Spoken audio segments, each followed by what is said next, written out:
Como eu falei, nessa existência eu me chamo Nina Rosa Manfroy, eu fui voluntária do IPC por 10 anos, o IPC Florianópolis, Carla, e desde do voluntária. A Conscius, ela é uma instituição conscienciocêntrica, uma IC, que ela se dedica ao aprofundamento da auto- e da heteroconscienciometria. E essa auto- e heteroconscienciometria é sempre aplicando conscienciograma ou então técnicas conscienciométricas. A Conscius oferece cursos regulares e pontuais. Os cursos regulares são fundamentos, Recim 1 e Recim 2, e os pontuais são o Conscien Cobaia, para identidade, Conscien Trafor. Por exemplo, o Conscien Cobaia ocorre todos os meses no primeiro final de semana de cada mês. Mas se vocês quiserem maiores informações sobre os cursos da Conscius, vocês podem acessar o site www.conscius.org.br. Ou então, só mandar uma mensagem aqui para mim, que depois eu mando mais informações para vocês. Eu quero agradecer, antes da gente ver essa temática de hoje, a Carolina, o Rodolfo e também a Sabrina, que são voluntários da PEX. E a Sabrina está dando suporte técnico para que essa conferência possa acontecer. Eu estou falando aqui de Florianópolis e a Sabrina ela está em Foz do Iguaçu, agilizando toda essa transmissão. Então, eu agradeço e até é uma oportunidade, a Sabrina, se você me permite, assistem e tem o tempo de pesquisa, vocês podem entrar em contato aí com a Sabrina ou a Carolina e também participar de uma conferência online, sem sair das suas casas e sem necessidade de ir a Foz do Iguaçu. Se bem que a Foz do Iguaçu é sempre muito bom. Gente, a nossa conferência hoje, ela tem o tema Reeducação e ProE. É da descrença. Então, não acredite em nada, nem mesmo no que você ler ou ouvir nessa conferência, nesse nosso bate-papo, nessa troca de ideias. Então, cada um precisa ter a sua experiência pessoal. Sempre experimentar, não acreditar em nada, não. Qualquer dúvida, você deve em contato aqui, mande alguma pergunta, tá, pessoal? Vamos seguir aí com isso. Por que eu resolvi estudar essa temática aí que me levou a uma reeducação comunicativa? Primeiro, esse tema ele faz parte de uma pesquisa maior. Essa maior, ela como base, como estrutura, como principal temática, e no decorrer do tempo, também uma outra motivação, é a gente identificar a mudar. O que a gente precisa melhorar? O que a gente precisa reciclar? Teve dois momentos que levaram a em função de dois verbetes que foram publicados e apresentados. O primeiro deles foi o verbete Cultura de Paz, de setembro de 2011. E o segundo verbete que me fez assim, refletir sobre a maneira de falar, a maneira de se expressar, que faz uma comunicação mais efetiva e assistencial, foi o verbete Cinete Evolutiva. A especialidade é autoevoluciologia. Ele foi apresentado pela professora Mariana Moreira, dia 8 de setembro de 2011. Esses dois verbetes estão disponíveis na enciclopédia da abertura. Quem quiser assistir ou ler esses verbetes. Bom, os principais tópicos que nós vamos desenvolver, não necessariamente nessa ordem, mas incluído nessa conferência, é o fenômeno patológico da ação agressiva. Que a gente usa de agressividade na voz, a gente provoca uma arte de pessoas que estão aborrecimento, irritabilidade. Eu quero lembrar vocês que eu sou nação de voz muito forte. E eu até consultei uma fonoaudióloga para ver como é que eu poderia uma modulação da voz. Tem algumas evidências com que são fáceis de refletir sobre a maneira que ela coloca a nossa comunicação. Toda comunicação agressiva, ela gera um bloqueio. Então, um bloqueio não há consciência. Tudo isso vai nos levar ao sintoma ao meu estado pessoal. Aquela parte íntima, aquela tranquilidade. Isso faz com que a gente gere mais reconhecimento natural. Com só a linha da profissão, ou só encontrar coisas que dão grandes resultados e que muitas vezes a gente não presta atenção. Vamos falar também da soma das unidades de medida. Em cada uma dessas especialidades, eu vou colocar a unidade de medida e também a especialidade. De medida, vocês encontram no Homo sapiens reurbanizatus e as especialidades no projeciologia. Mas no final da apresentação, vocês vão ter aí a bibliografia da identificação dos momentos e da manifestação da comunicação agressiva, quais são as emoções e as situações que podem estar por trás dessa comunicação agressiva. quais são as consequências da comunicação agressiva, colocar uma reeducação, as técnicas conscienciométricas que a gente pode utilizar, comunicativa. Elisa, está cortando, mas vamos seguindo em frente. No Rio de Janeiro, ok? A Márcia, ok? Qualquer coisa, Elisa, você coloca a sua questão aí, que eu retomo qualquer assunto que você não tenha. Vamos lá. O que eu entendo por comunicação agressiva? E aí eu quero ver a concordância de vocês, ou se vocês têm alguma expressando uma violência passiva. Gente, o que é uma violência passiva? É toda aquela agressão que ela é feita por meio, sem que se use, ou gestos também, mas sem que se parta para agressão física. Então, isso é uma violência passiva. Então, e essa violência, essa comunicação agressiva, ela é de ordem emocional, e ela dando sentimentos negativos em quem tem essa comunicação agressiva, mesmo inconscientemente, e também gera sentimentos negativos. É bom falar que, como eu comentei com vocês, às vezes ela é inconsciente, ela é natural, principalmente quando a gente nasce em alguns estados que tem isso no seu cotidiano, quase como uma coisa cultural. Comigo aconteceu de eu notar a maneira como eu falava no momento que eu mudei do Rio Grande do Sul para Santa Catarina. Foi aí que eu comecei a observar o quanto o gaúcho fala com agressividade. A comunicação agressiva, eu classifiquei ela na conflitologia. E a unidade de medida de uma comunicação agressiva é a reatividade. Geralmente sobre alguma, então, ou até quando a pessoa quer se autodefender. Alguma pergunta quanto ao quante. Que é uma reeducação comunicativa. Qual é a proposta dessa conferência? Então, a reeducação comunicativa é o ato, iniciativa, decisão, efeito de desenvolver o autodiscernimento quanto à conscienciologia. A unidade medida da especialidade comunicologia é a mensagem. Agora, a definição de conscienciometrologia. A conscienciometrologia é a especialidade do estudo do conjunto de rétrica, as medidas da condição, função ou qualidade da consciência inteira, capazes de assentíveis da matriência, por exemplo, através do conscienciograma. Eu coloquei assim aqui em cima da periferia, antes de iniciar aí essa série de elogias que ele começou com a enciclopédia, e também a serenologia. Dentro dessa ordem lógica que o professor Valdo classifica a conscienciometrologia. E a unidade de medida, conscienciometria, então, sem conscienciograma, a gente busca um autodiagnóstico. Agora vamos para a definição de programação existencial. A programação existencial é específica de cada consciência intrafísica em sua nova vida, nessa dimensão humana, planejada antes do renascimento somático da consciência, a proexologia. E a proexologia, vejam aqui, ela está dentro da intrafisicologia, porque ela é executada no intrafísico, e ela faz parte de uma cadeia, de uma série de até a gente se tornar serenão, e mesmo assim a gente vai continuar nessa série de holorressomas, em ano que essa meta, ela pode ser metas assim, metas pequenas, para que a gente possa atingir uma meta maior. Eu trago aqui a prioridade proexológica. Nesse verbete, o professor William Nilson coloca que a prioridade proexológica é a condição mais realmente evolutivo pela consciência, homem ou mulher, intermissivista, frente à programação existencial. E aqui eu quero responder vocês. A prioridade proexológica, ela pode ser uma...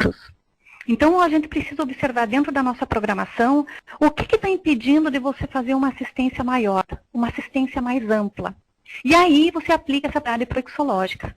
4 procedimentos técnicos que o professor William Nilson sugere, para que a gente possa identificar qual é a prioridade proexológica, a prioridade evolutiva da vez. Onde nós queremos chegar, aprender a discernir e decidir, fazer uma autorreflexão, anatomizar o próprio, secar o comportamento, aplicar conscienciometria no nosso comportamento para ir descobrindo as nuances das ações e repercussões das nossas escolhas. E, por fim, remodelar a autopensanidade. Esse último item, ele que automaticamente é assim que a gente aplica os 3 primeiros. Pessoal, tudo bem aí com vocês? Podemos seguir? O som está chegando bem, sem eco, tudo beleza? Então tá ótimo. Olha só, o que eu quero chamar a atenção de vocês quando a gente utiliza as unidades de medida numa pesquisa? E isso vocês podem encontrar lá no... Eu vou passar a página aqui para vocês. a 464 do Homo sapiens urbanizatus. Então, o que, que a gente vê? Dentro dessas três principais que eu peguei, reeducação comunicativa, conscienciometria e proexis. Na reeducação comunicativa, o que, que parece? A mensagem. Na conscienciometria, o autodiagnóstico, e na proexis, a reeducação com finalidade interassistencial. É melhorar a mensagem, melhorar para que essa mensagem se torne mais efetiva, mais eficiente, mais eficaz. E na soma das especialidades, a mesma coisa. Aonde nós estamos e aonde essa especialidade, à medida que a gente vai melhorando a prioridade evolutiva da vez, aonde que a gente pode chegar. Se eu melhorar a minha comunicabilidade, começar a fazer experiência, conseguir assistir melhor. Da mesma maneira, se eu aprofundar a conscienciometrologia, eu vou me tornar uma pessoa mais madura, chegando à desperticidade e depois à cinereologia ao longo do tempo. Isso é um processo longo para todos nós. Quando eu priorizo a minha programação existencial, eu fico atenta às questões que reverberam no intrafísico, lembrando repercussões no extrafísico. E ela traz consequências de assédio e heterassédio. Por isso, uma reeducação nesse que a gente conseguir, sempre lembrando do extrafísico. E isso vai nos levar a uma holoressoma mais que favoreça melhores locais de nascimento, grupos onde a gente possa fazer uma assistência maior. Isso vai nos qualificar enquanto consciências. Agora, quando que acontece uma inconsciência na comunicação agressiva? Por exemplo, às vezes a pessoa tem aí uma inconsciência verbal. Ela não sabe que ela tem essa comunicação agressiva. Isso geralmente acontece mais com os homens, aquela questão ríspida, né? Até nós temos aqui o Paulo César e a Teresina, lá de Teresina. Paulo, se você quiser fazer algum comentário em relação à expressão comunicativa masculina, fique à vontade. O ansiosismo também é outro item que pesa muito na comunicação agressiva. O ansioso tem muita falando as palavras e não se percebe, ele não se escuta na maneira de falar. Isso tem a ver com a pressa também. E a comunicação agressiva, ela pode vir com aquelas palavras sem conteúdo. É aquela pessoa que não tem muito trato com os outros. Então, o que que acontece? Ela fala o que pensa, pesa o que ela vai falar é adequado para o momento, para o contexto, para o momento evolutivo difícil, e essa pessoa que tem a comunicação agressiva não entende isso. Ela já passou por aquela situação, tirou de letra e acha que o outro também tem que tirar de letra isso. Então, é uma total falta de empatia quando se usa essas palavras de conteúdo. Então, da voz é justamente quando se coloca muita ênfase, às vezes, numa conversa, numa palavra, né? Que a comunicação fica mais carregada. O ego sempre se sente o centro do mundo, acha que está certa, não faz nenhum autoquestionamento e joga toda a responsabilidade para cima dos outros. Quer dizer, quem muda são os outros, de maneira. E a característica também do egocentrismo é a questão da ignorância dos limites. O egocêntrico, ele não tem noção dos limites. E isso faz mal com que ele avance o limite do outro, com que ele se torne uma pessoa invasiva. E que a pessoa fala e não diz nada. Agora, importante, nós não podemos confundir a comunicação agressiva com o histrionismo sadio. Eu não quero aqui dizer, nessa comunicação, falar sobre a reeducação comunicativa, que a gente tem que ser assim, só falar em tom baixo, ou não, em algum momento não elevar a voz. Não, às vezes é necessário sim. Às vezes bater na mesa também é necessário sim, e isso faz parte do histrionismo sadio. Às vezes a consciência só escuta dessa maneira, e a gente precisa lembrar que várias consciências, às vezes, estão cercadas por várias consciências. E há muita influência entre as consciências e as consciências. Gente, está indo tudo bem aí? Ninguém precisa perguntar nada, não? Vamos lá. Identificação dos momentos e da manifestação da comunicação agressiva. Tá bom, Ingrid. Então, vamos em frente. Qualquer coisa vocês perguntam. Ok, Márcia?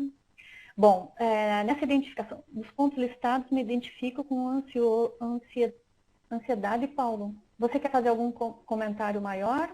A ansiedade te faz ter uma comunicação que pode ocorrer essa comunicação agressiva. Por exemplo, nos momentos de autodefesa do ego. Em que momentos que a pessoa pode se autodefender? Quando ela se sente, veja só que são agressiva, ela não se importa, ela não identifica que está invadindo o espaço do outro, mas ela não aceita que invadam o espaço dela. Então veja o quanto de egocentrismo existe nessa questão. Né? A pessoa perde totalmente a razão. Isso acontece muito aonde? Na condução de veículos, gente. O trânsito é uma fábrica de neuróticos. Para a gente ver como é que está aí a nossa ansiedade, quando tem alguém que está dirigindo muito devagar na nossa frente, com a nossa comunicação. Orvaldo, o que a gente faz? Né? Então, a condução de veículo é um ponteiro excelente para a gente medir a nossa conscienciometria, da comunicação, ansiedade, do bom tom em relação aos outros motoristas, como é que está aí a nossa educação no trânsito. Outro momento que a comunicação se manifesta com agressividade é com o conhecimento parcial de um fato. Por exemplo, você tem um conhecimento familiar, dentro de um contexto familiar seu. Aconteceu alguma coisa, né? Você se sentiu ofendida com alguma coisa, e vejam, a ofensa tem toda a questão da autodefesa do ego e do egocentrismo. E essa ofensa fez com que você tivesse um conhecimento parcial do fato. Você não quis saber mais da história inteira. Você se retirou. E isso faz com que você, agressiva, você nem se interessou em saber como foi a história toda. Se você der uma oportunidade para si mesmo, para essa outra pessoa, de esclarecer o fato, você vai ver como tem muitos equívocos e histórias mal concluídas e mal formuladas entre familiares. Outro motivo que nos leva a uma comunicação agressiva é a falta da paz interior. Isso nos leva à perda da motivação. Às vezes nós perdemos relacionamentos, nós perdemos a perspectiva da gente fazer alguma coisa, falta autoconfiança. E às vezes essa comunicação agressiva vem também quando nós perdemos consciência. Quando algum familiar se torna consciex, algum ente muito querido, muito soma dos familiares, e ela se torna agressiva. Um outro momento que nos leva a alguma comunicação agressiva é por familiares, principalmente. Então é bom aí que a gente comece a analisar como estão os nossos diálogos, quais são o nosso nível, o nosso grau de inter-relação, e por que, se há algum afastamento das pessoas em relação a nós, por que elas se afastam? Tem a ver com a comunicação agressiva? É uma questão. Agora, com festa, através das expressões faciais, quando a pessoa faz uma cara assim que não gostou muito, caras e bocas, né, torce uma boca, faz uma cara de deboche, ou até expressa através da voz, alguma coisa assim que a gente faz com a voz, já é motivo de uma agressividade para alguma outra pessoa. Isso causa desrespeito, mostra o quanto de desrespeito nós estamos tendo em relação ao outro. E é um momento em que o psicossoma se expõe pelos lábios. Então, toda aquela emoção, toda aquela carga, a gente precisa tomar muito cuidado, porque quando a gente se envolve em discussões familiares, a gente acha que tem o direito de dizer tudo. Né? Só porque é um irmão, um pai, uma mãe, às vezes até o marido, né? Que geralmente o marido é a pessoa, depois que a gente casa, a pessoa mais próxima, e é com quem a gente se expõe, com quem a gente se... A gente não precisa usar aí, expor o psicossoma pelos lábios de uma maneira que arranca o mau humor. A ausência de elegância nos gestos. Às vezes, isso acontece muito com quem é descendente de italiano. E às vezes uma pessoa que não está acostumada com esse tipo de comunicação, ela se sente ofendida. No momento que coloca no lugar do outro, e você faz aí uma reeducação dessa comunicação. Vamos ver o que a Ingrid está nos perguntando aqui. A convivência, sim, é um problema, não é? Sim, a convivência, sim, é um problema, mas também é uma solução, primeiro, de nós nos melhorarmos. A gente não... Numa convivência dessa, se você começar o grupo karma, saber como é que ele se manifesta.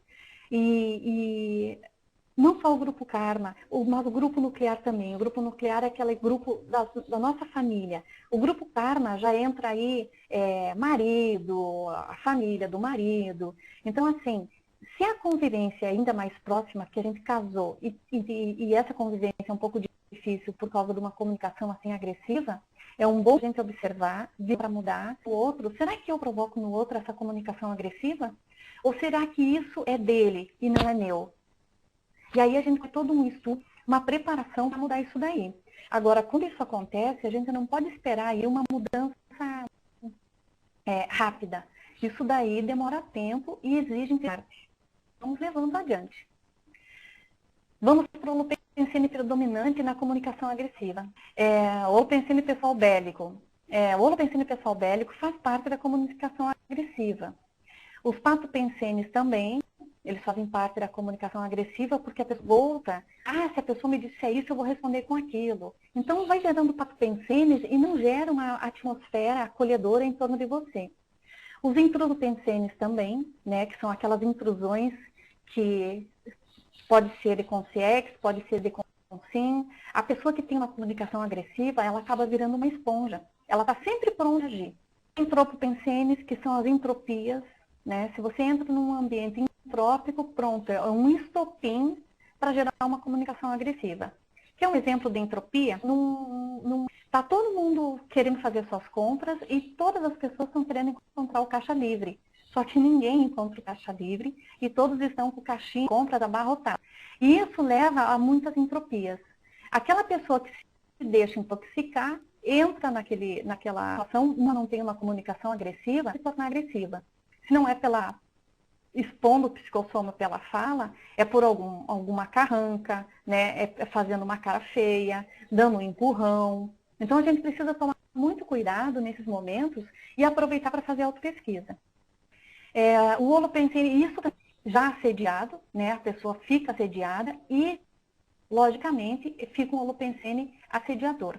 Tudo bem aí, Ingrid? Vamos ver. E algumas situações que podem estar por detrás da comunicação. A gente pode colocar, e eu quero a opinião de vocês também, situações, dessas emoções. Não deu para colocar aqui muitas, até por causa do tamanho da lâmina. Vocês podem estar aí sugerindo alguma coisa também. A voz, ela fica preocupada com a sua autoexposição, a autoimagem. O que vai acontecer se ela falar tal coisa? Então, o nervosismo, o que está faltando? Perturbações, né? A pessoa está preocupada. Tudo isso pode perturbar a consciência. Senso de injustiça. A pessoa achar que foi injustiçada por alguma coisa. Senso de urgência. Esse daqui, Paulo, tem a ver com a urgência, em que tudo a gente tem que fazer para ontem. E se tudo tem que ser feito para ontem, a solidão pode levar para uma comunicação agressiva, a tristeza e a vida adiantada, uma vida que não tem sentido. Aquela pessoa que está desmotivada, desapontada, tudo isso pode levar para uma comunicação agressiva. Vocês concordam com essas emoções, esses sentimentos, essas situações? Vamos em frente. Se a gente continuar aí com uma comunicação agressiva, quais são as consequências e os efeitos disso? Qual tópico você gostou, Ingrid? Esse dos efeitos, tá certo. Olha só. Aqui a gente faz uma análise aí em sequência, sempre bom pontuar. Por exemplo, invasão do espaço alheio. É aquela filha que acha que que está sempre se metendo na vida da irmã, porque a irmã não corresponde às expectativas daquilo que ela esperava. Isso geralmente acontece com a irmã mais velha em relação à irmã mais nova. A irmã mais velha já teve outras experiências, viveu mais. Aí observa a irmã mais nova crescer. Aí essa irmã mais nova chega lá na idade adulta e tal, cursar uma faculdade ou então se unir a uma pessoa. E essa irmã mais velha diz assim, mas isso não era o que eu esperava para você? Essa irmã mais velha, ela invadiu. É um espaço alheio, mesmo sendo irmã. E aí ocorre naturalmente uma troca dessa comunicação agressiva. Então a gente tem que tomar cuidado para não invadir o espaço alheio. E dirigindo em zigue-zague, cortando todo mundo, e você fica pensando, nossa, que doideira, o que esse cara está fazendo? Quase bateu em mim. Será que ele não está indo apressado, levando alguém doente dele para o hospital? Então a gente precisa tomar cuidado aí, porque essa invasão do espaço alheio, ela também é de outrem. Olha só, no momento que a gente invade o espaço dos outros, inevitavelmente é a consciencialidade dessa pessoa. Vejam como a gente tem que tomar cuidado com as palavras. Muita coisa, numa discussão ou até numa percepção, você pode até estar muito calmo, mas você acha que tem que falar alguma coisa. Será que é o momento adequado? Será que aquela pessoa está preparada para ouvir o que você vai dizer? E isso entra na invasão da intraconsciencialidade. E muitas vezes, gente, nessa invasão da intraconsciencialidade, a comunicativa, ela não na ação e não na maneira de dizer, mas nas palavras colocadas. Às vezes, uma palavra usada inadequadamente. Que os outros não vão querer conviver com uma pessoa que diz o que quer, a hora que quer, sem pensar. Então, essa pessoa vai ser, aos poucos, os outros. No momento que ela se dá conta e tenta fazer aí uma modificação. Sempre é tempo de modificar. A gente sempre pode reverter uma situação, um pouco de trabalho. Sem contar que tudo isso gera o heterassédio generalizado. A pessoa fica autoassediada, ela assedia os outros e fica nas companhias das consciências patológicas que se alimentam dessa comunicação agressiva. Lembrando que essa comunicação agressiva não chega ao toque físico, à agressão física, mas ela machuca. As palavras, às vezes, machucam mais do que uma irritabilidade nos outros, e isso vai gerando uma bola de neve, vai irritabilidade para lá, vem irritabilidade para cá, cada vez mais irritável. Ela vai se irritando e irrita os outros com mais facilidade ainda. Sem contar os patensenes que geram nessa comunicação agressiva. Ela com pensenes doentios a respeito dos outros, a autoconfiança fica baixa e essa pessoa não confia em mais ninguém. Acontece a guerra entre consciências. A pessoa chega, todo mundo some. Ninguém quer ficar em guerra consigo ou com ela, porque já percebem que ela tem essa energia. Isso leva ao isolamento e também à exclusão. A pessoa fica totalmente sozinha. Agora, como é que para aplicar? Como vai fazer uma avaliação cognitiva, uma avaliação reflexiva da reação psicossomática verbal agressiva? Então, a reação que tive, ela foi válida? Para isso? Será que foi? Foi para quem? Para mim, para a pessoa ou para a consciência? Ela não foi válida. Por quê? No momento que eu me questiono e respondo que ela não foi válida, eu já estou repensando a minha maneira de me expressar às pessoas, de me expressar no meu diálogo. E aí eu começo a perguntar por que dessa reatividade? Gente, e ter ações, agir com os outros ao invés de reagir, sabe, de ter essa reatividade. E aí vem a pergunta, eu posso agir de outra maneira, ao invés de só reagir? Se eu posso agir de outra maneira, eu preciso pensar o que me provoca essa reação, qual é o sentimento que me agride, o que está vindo de mal comigo mesma que eu ainda reajo ao invés de agir. Uma outra pergunta interessante também é quando a gente tem a mesma reação sempre com a mesma pessoa. Você é calmo, é tranquilo, você não tem o costume da comunicação agressiva, mas toda vez que você encontra determinada pessoa, você fica agressiva com ela. Por quê? Se fosse com outra pessoa, falando sobre o mesmo assunto, você também reagiria da mesma maneira? Teria uma atitude diferente. E ainda uma outra pergunta. A sua reação é generalizada? Se a tua reação é generalizada com todas as pessoas, aí a gente precisa fazer uma pesquisa mais profunda, porque daí a gente tem um autoconflito muito grande. E a gente precisa resolver os nossos autoconflitos. É uma necessidade evolutiva. Bom, ainda fazendo a autoconscienciometria, essa conscienciometria, a situação ou a fala do outro me afetou de alguma maneira? Por que me afetou? É algo que desagrada? Por quê? Há efeitos antes dos outros. E isso nos traz uma tranquilidade muito grande, porque daí a gente não precisa ter autodefesa. Então, toda vez que a gente é pego de surpresa, que a gente reage, é porque as pessoas dizem alguma coisa para nós que nós não sabemos ainda. Por isso, autopesquisa. Quem que eu atropelei com essa reação?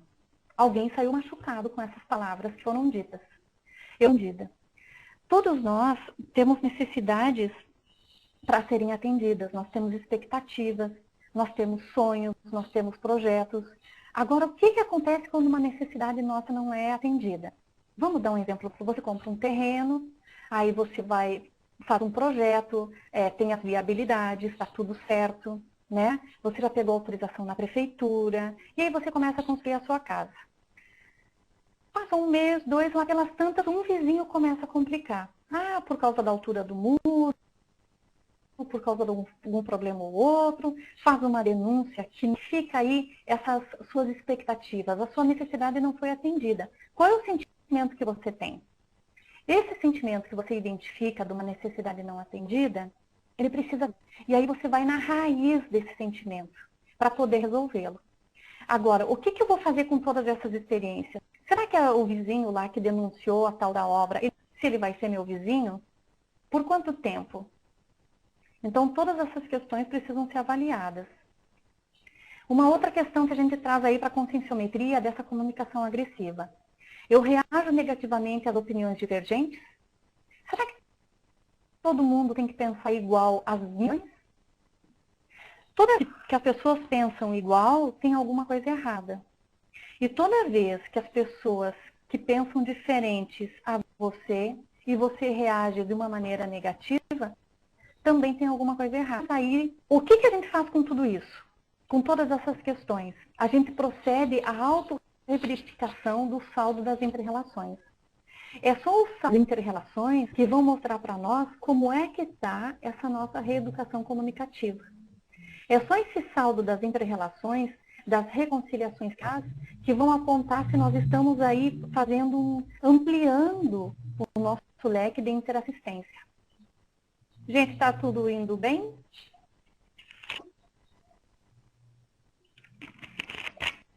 Então, vamos em frente. Por que essa proposta de reeducar? Tudo bem, Elisa? Está ótimo, então. A Ingrid também.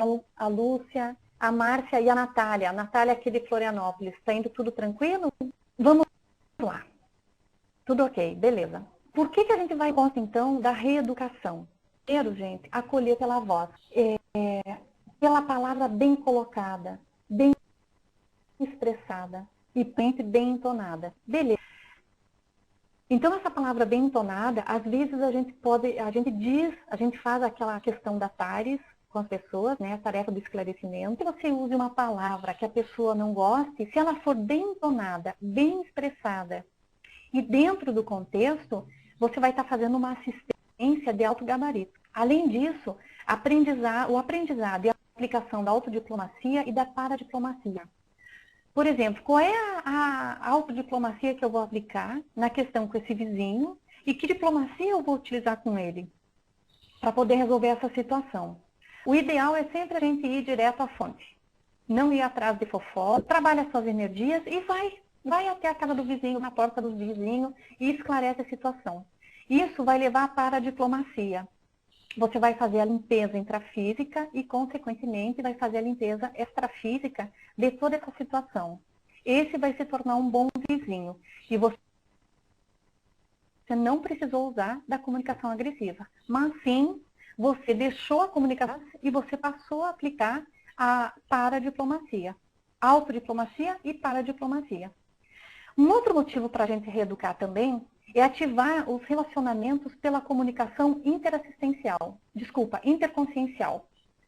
Aumentar a autoconsciência verbal, você saber quando se como não. Para depois interassistência, gente, a gente não assiste direito os outros. Nós precisamos primeiro cuidar da nossa ferida, para depois ajudar o outro a curar a ferida dele. Escutar. Isso é importante na profilaxia da comunicação agressiva, antes de responder. E também, o que eu já tinha mostrado lá no início da apresentação, tudo isso leva... Por que reeducar ainda? Desenvolver o foco no assistido. Aplicar o dicionário de educação clara, assertiva e eficiente. Uma comunicação objetiva. Exercitar e estimular a empatia. Sem a empatia, a gente não sai da comunicação agressiva. Favorecer as autorreconciliações. Primeiro ser reconciliado para fazer a autoassistência e depois as heterorreconciliações. Admitir que errou e dar a mão à palmatória e estender a mão para o outro. Isso vai provocar uma integração, vários para qualificar os fins. Gente, isso daqui tem tudo a ver com a prioridade proexológica. É a qualificação, otimização dos meios para a gente chegar a um fim qualificado. Praticar o trinômio paz pessoal, heteracolhimento e resultado do PAU, ver o resultado da sua mudança, aplicar profilaxia ortoensênica, no momento que você muda toda a sua psicosfera, E, como resultado principal, a qualificação conviviológica. Você acaba mudando aí a sua maneira de ser transformada, acaba qualificando o que você tem com os outros. E isso provoca também uma modificação nos outros. Então, todo mundo ganha. O holopensene homeostático da reeducação comunicativa. Se antes era um holopensene patológico, ele passa a ser um holopensene pessoal de interassistência. Antes de qualquer coisa, antes de qualquer palavra, você pensa em assistir o outro. Nós temos aí também os ortopensenes, que você começa a pensar de uma maneira mais retilinear, mais correta, mais educada. Os ortopensenes, você começa a priorizar aquilo que você vai falar para determinada consciência. Isso leva aos evoluciopensenes. Você acaba aí numa crescente dentro da sua evolução. E também os raciocínio-pensenes. Você melhora a maneira de raciocinar. Começa a identificar o quanto você vai falar, o quanto você vai poder abordar com a pessoa que está na sua frente ou grupo de convívio. Que técnicas a gente pode estar aplicando aí, gente? Que é a análise rápida da consciência e o gráfico 360 graus, o ciclo autoconscienciométrico, foi apresentado pelo professor Valdo no verbete Autoavaliação Evolutiva, o próprio conscienciograma e também o conflitograma. O professor Valdo apresentou, tem um verbete que se chama conflituosidade, mas numa tertúlia o professor falou especificamente do conflitograma. Isso faz questão de uns 30 dias, 35, talvez 40 dias. Só que eu não me lembrei o nome da então eu peço desculpa para vocês aí. Olha só, análise rápida da consciência é quando você pega o conscienciograma e pontua ações de 1 a 10. Você se nota 1 ou 10 ou então em decimais, 01, 02, 03 até 010. Você transfere essa pontuação gráfico 360 no site da Conscius. Vocês podem acessar e baixar. Lembrando que o conscienciograma e a aplicação do gráfico, o ideal é responder o conscienciograma inteiro. Quem não puder, pode fazer a resposta de folhas específicas, como eu vou apresentar daqui um pouquinho. O que isso nos leva? A visão panorâmica de nós mesmos para aprofundar pontualmente no prioritário proexológico para aquele momento evolutivo. Eu não sei se vocês já conhecem essa análise rápida do conscienciograma. Uma outra autoconscienciométrico. Como é que a gente aplica esse ciclo? Primeiro, a gente faz a avaliação, a autoavaliação. Vou aplicar aqui nesse diagnóstico, nesse autodiagnóstico. Eu vou para a reciclagem e depois eu vou para a reavaliação. Eu consegui os meus objetivos nessa proposta que eu me fiz? Esse é o ciclo autoconscienciométrico. Depois da reavaliação, vem de novo avaliação, diagnóstico, reciclagem. Isso em todas as nossas autopesquisas. Agora, no conscienciograma, para a gente aplicar o gráfico 360 graus, por exemplo, você pode aplicar ali toda a seção comunicabilidade. Desculpem que aqui faltou um I, comunicabilidade. Comunicabilidade, ela abrange as folhas de avaliação de 51 a 60. Então, você pode estar analisando ali a sociabilidade, lembrando que no conscienciograma, tudo que fica, as palavras que ficam entre parênteses, é o foco principal que você deve manter em cada questão. Então, na sociabilidade, em todas as questões que contatos, quais são os contatos da consciência? Quais são os contatos que você tem? Qual é o seu grupo de contato? E assim por diante, na maxicomunicabilidade, como é que você usa a sua língua? Como é que você lida com simbologismos? Sintaxe, como é que são a sua exposição das ideias? Você consegue se expressar de uma maneira retilinear? Fecundidade, você produz ideias. Ou essa parte do conscienciograma, ou qualquer uma outra que seja do seu interesse, joga esses valores para dentro do gráfico 360 e você vai conseguir identificar qual é o seu trafor e qual é o seu trafar dentro do gráfico visível. Qualquer dúvida, a gente podem falar. Bom, aqui nós temos o conflitograma. E essa é uma proposta que o professor Valdo trouxe nessa tertúlia. E eu comecei a aplicar o conflitograma, e se a gente pegar o verbete conflituosidade, nós tiramos 10 de lá. Se existe um conflito, por menor que seja, a gente ainda precisa aplicar o conflitograma. Então você se pergunta lá, os conflitos são gerados pelas diversidades das experiências evolutivas. Paulo fala, os conflitos eles são sempre gerados pelas diversificações das experiências evolutivas. Isso é igual a outra. Agora, quais são os indicadores da conflituosidade? Qual o grau da minha autoconflituosidade? Qual a raiz, a essência dos meus conflitos? E como resolver isso? E aqui embaixo eu coloquei em letra menor, até para caber no slide, uma classificação da conflituosidade. Por exemplo, desacordos, discordâncias, colisão de interesses, hostilidade, antagonismos intragrupais. Isso gera em mim um conflito? E também a classificação da anticonflituosidade, habilidade em relação às situações, a intercompreensão e principalmente a técnica do Código Pessoal de Cosmoética. Essa técnica também é um curso que a Consus dá, mas também tem o professor, já tem um verbete também sobre isso. Então, como é que a gente faz? No Código Pessoal de Cosmoética, a gente lista né?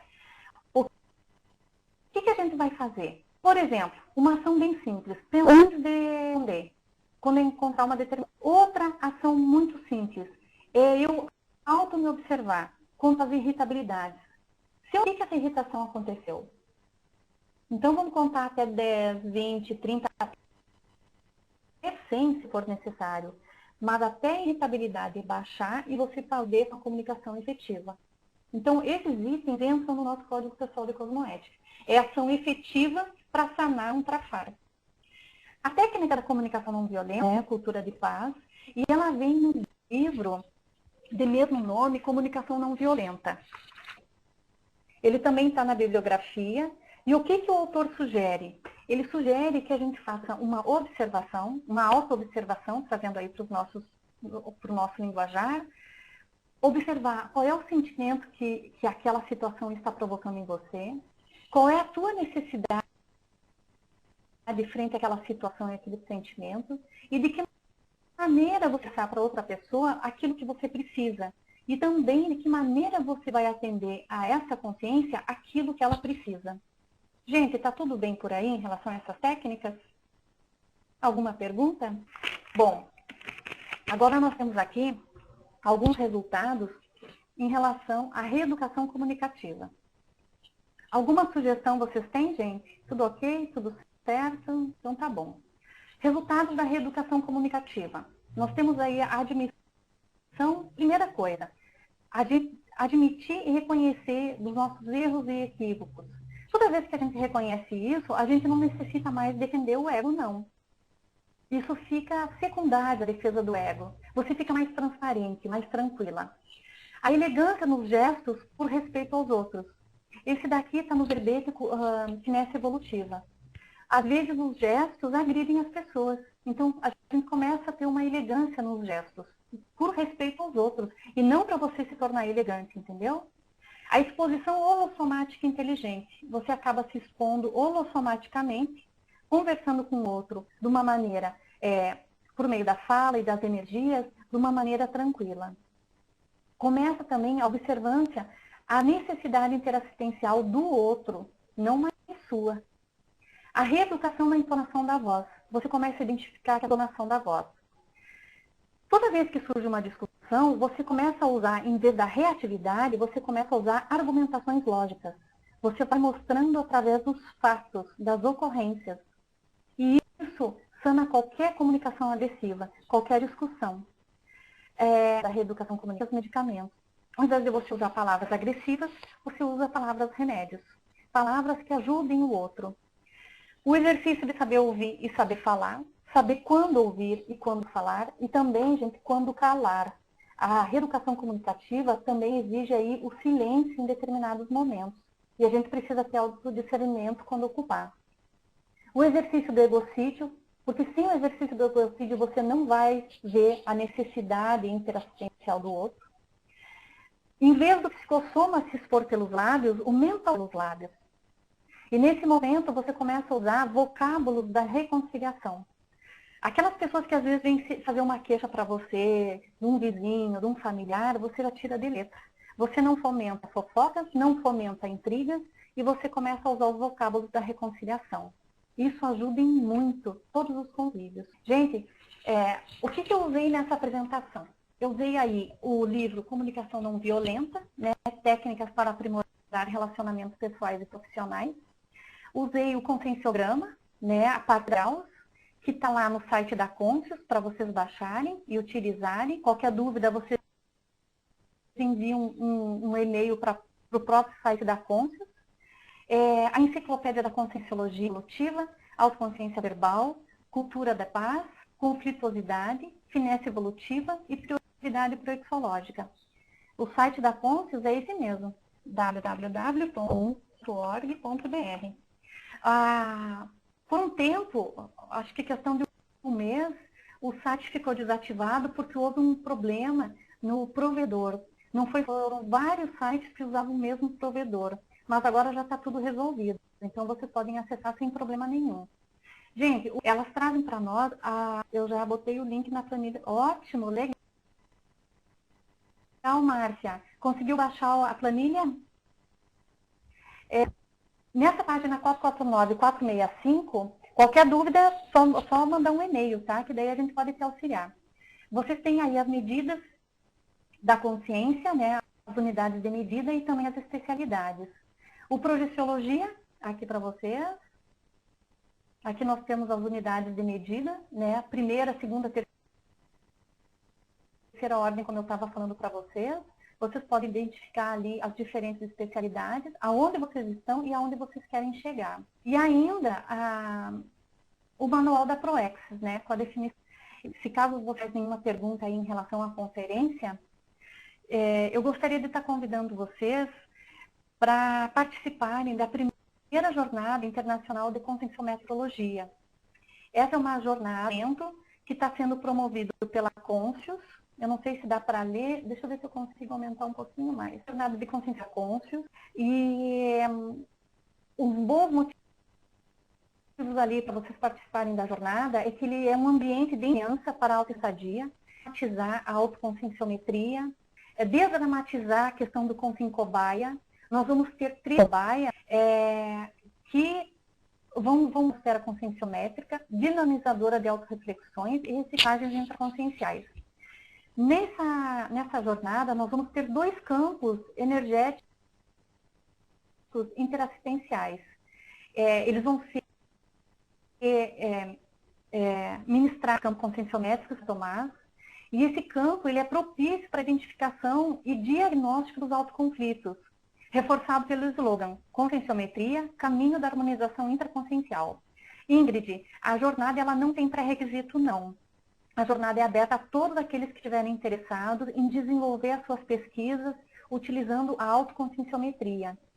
E ela tem, essa jornada, como está escrito aqui, ela tem um holopensine de abertismo interassistencial e principalmente desdramatização da autoconscienciometria. Eu quero aproveitar e apresentar para vocês aqui o folder com as participações.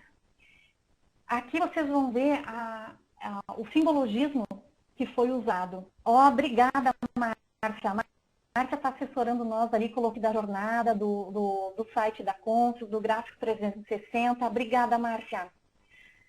Não consegui copiar alguns slides da conferência. Cecília, não se preocupa não, porque depois, e até Sabrina, eu gostaria que você confirmasse essa informação. Os slides vão ficar disponíveis para vocês, tá? Mas se você quiser que eu volte alguns slides, não tem problema.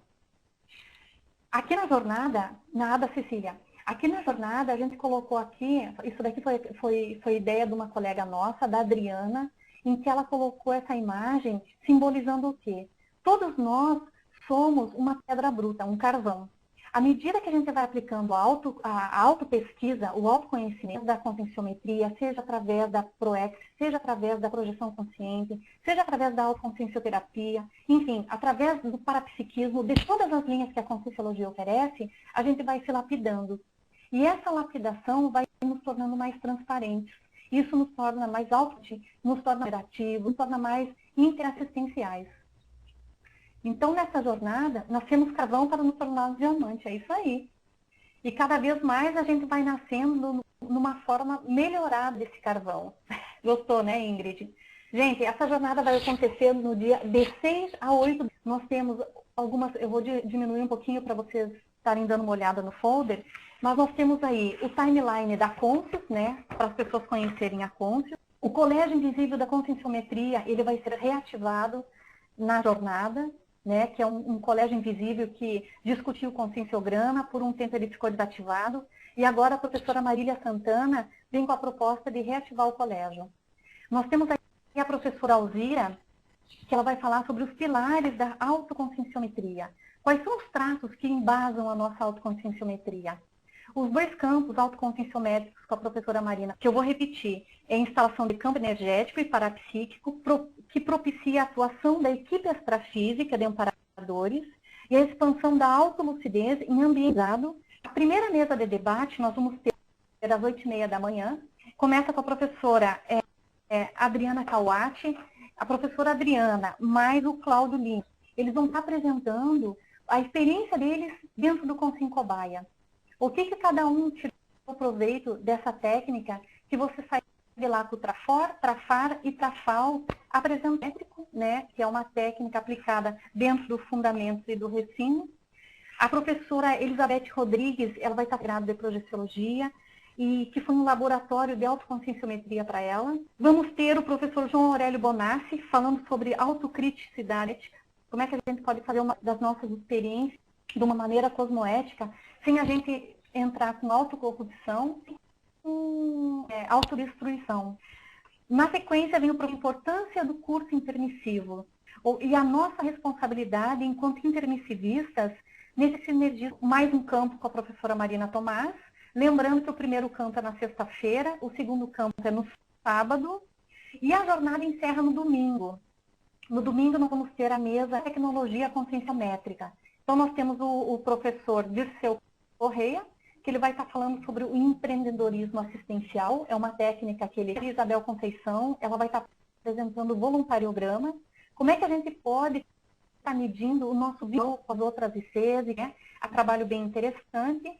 Temos também o professor Alexandre Carlone. O professor Alexandre Carlone, ele é médico, está apresentando para nós o que nós fazemos da paragenética das outras existências, que podem servir como ferramenta interassistencial. Então, o que tem na nossa paragenética que já identifica a interassistência que nós fazemos, a nós e aos outros, essa interassistência compartilhada. E para encerrar essa mesa de debate, nós temos aí ela, a mantenedora do holociclo, junto com outras pessoas também, e ela aplica a técnica da análise conscienciométrica na autobiografia da Wangari Maathai. Ela ganhou um prêmio Nobel da Paz, né? E ela identifica o Trafor, Trafar e Trafal Wangari. E é uma apresentação, porque essa técnica, essa análise conscienciométrica, ela pode ser aplicada em nós mesmos. Nós fazemos uma análise autoconscienciométrica para estar identificando aí Trafor, Trafar e Trafal. Para encerrar a jornada, os nossos colegas Eliel, Djalma e Albert, eles vão estar apresentando o projeto Adcons. Gente, o projeto Adcons, ele é um projeto supra-institucional, que é uma proposta aí que o professor Oswaldo já trouxe há bastante tempo, que é a ampliação do conscienciograma de 2.000 para 50.000 questões. Vocês vejam aí que é um trabalho aí bastante intenso, um trabalho que vai exigir muitas pessoas trabalhando juntas, por isso que ele é supra-institucional, ele não é um projeto fechado a ser desenvolvido pela Conscius, né? Todas as pessoas que tiverem afinidade com o cienciograma e quiserem participar desse projeto, candidatar. Então, no primeiro momento, ele vai ser ampliado de 2.000 para 5.000 questões, né? E aí os colegas vão... Então, vocês estão todos convidados a participar. As inscrições podem ser feitas na recepção do CAEC. Eu não sei se alguns de vocês... O projeto Adcons é o projeto que a gente vai fazer, adicionar cons ao conscienciograma. É aumentar as questões do conscienciograma. Ficou claro, Carlos? Ok, tá certo. Então, feitas na recepção do CAEC, né? Até o dia 31 de maio, ela é no valor de 230, e imperdível para a gente estar participando de um campo, né, autoconscienciométrico, para ver se a gente consegue aí diminuir, né, e identificar e diminuir os nossos autoconflitos. Sabrina, temos algum recado para passar para os nossos participantes? Eu não sei se alguém de vocês quer fazer alguma pergunta, fazer alguma sugestão em relação a... Beleza. Legal, eu agradeço aí a presença de vocês, né? Que se a palestra ajudou vocês alguma coisa, ótimo, né? Façam um bom proveito disso. E só reafirmando, que bom que se ajudou, esse é o vivo. E aí fica o convite para vocês também, seus inscritos, e estarem participando. Quem sabe até na segunda jornada da conscienciometria vocês propõem trabalho também, né?